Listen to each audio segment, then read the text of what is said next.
Okay, so what if a computer could think like a doctor or reason like a top-notch geologist? For decades, that really sounded like pure science fiction, right? But today, we're going to dive into the technology that started to make it all a reality: knowledge-based systems. This is a foundational piece of AI that taught computers not just to calculate, but to actually reason. But first, let me ask you something. Think about this for a second. You can diagnose a simple cold or figure out the best move in a tricky board game, but a super powerful computer, traditionally, just couldn't. So why is that? It's this exact question, this gap between our human intuition and cold, hard machine logic that really sparked a revolution in computing. To really get why these knowledge-based systems were such a huge deal, we first need to understand the world they were born into. So let's take a quick look at the hard limits of old-school computing. So on one hand, you've got your traditional systems, and these things are absolute beasts at crunching numbers and following really strict instructions. They're incredibly fast and super precise. But on the other hand, you have these uniquely human tasks that need something more. They need judgment, they need experience, intuition, and that's a whole different ballgame that simple data processing just can't handle. So, the big question is, how did computer scientists bridge this enormous gap? Well, the answer came from a pretty radical new idea, a system designed not just to process data, but to capture, hold, and actually use human knowledge. And they called it a knowledge-based system, or a KBS for short. The goal was, on the surface, simple, but it was absolutely revolutionary: to build a system that could mimic the decision-making process of a human expert. This was a massive shift away from just crunching numbers and toward replicating genuine expertise. And this is where it gets really cool. The absolute best way to understand a KBS is to think of it as creating a digital expert.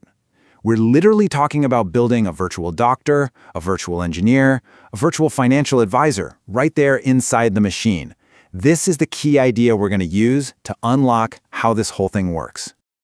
All right, so if we're building a digital expert, we've got to start with its most important part, its brain.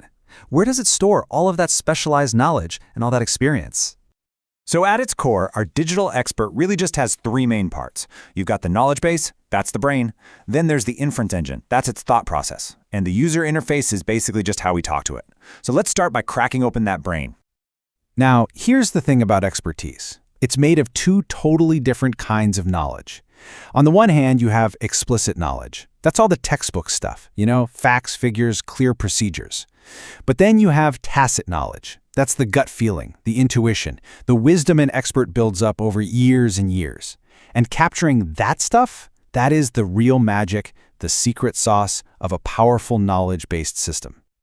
So what's actually inside this knowledge base? Well, think of it like a recipe with three key ingredients. First, you've got facts. These are just simple, true statements, like the patient has a fever. Then you have rules, which define clear cause and effect, like if it's raining, then the ground is wet. And then you have the secret ingredient, heuristics. These are the rules of thumb that capture that fuzzy, experience-based knowledge. It's how the system makes an educated guess, just like a human expert would.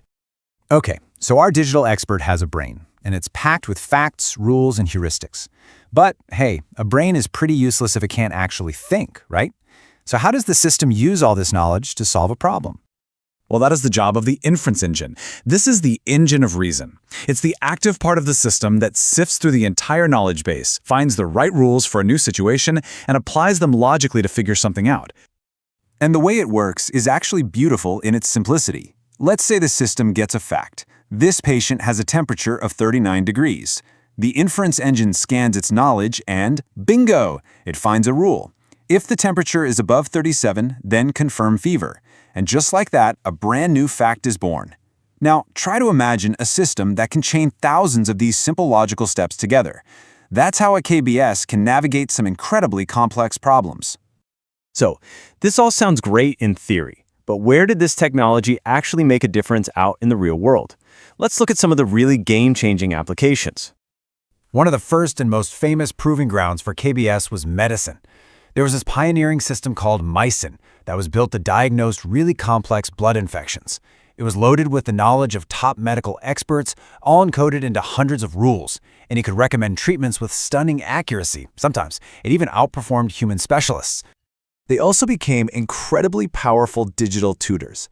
I mean, imagine a system that doesn't just give you a grade, but actually understands how you learn, pinpoints your specific weaknesses, and then tailors the very next lesson just for you. That's the power of a KBS in education, creating a personal learning path for every single student. And get this, here's something that might just blow your mind. The DNA of these early expert systems, it is all around us today. That recommendation engine on your favorite streaming service or shopping website, it is essentially a massive modern knowledge-based system. It uses a vast knowledge base about you, about products, and about other users to infer and predict exactly what you're going to love next. You know, when you boil it all down, the entire philosophy behind this technology is captured perfectly by this quote from Benjamin Franklin. The core idea of knowledge-based systems is that capturing, structuring, and activating human expertise is one of the most valuable things we can possibly do with a computer. So while the big conversation today is all about newer forms of AI, these foundational concepts of capturing and reasoning with expert knowledge are more relevant than ever. And it all leaves us with a pretty fascinating question. If you could build a digital expert to master any field in the world, what would it be? Thanks for joining this explainer.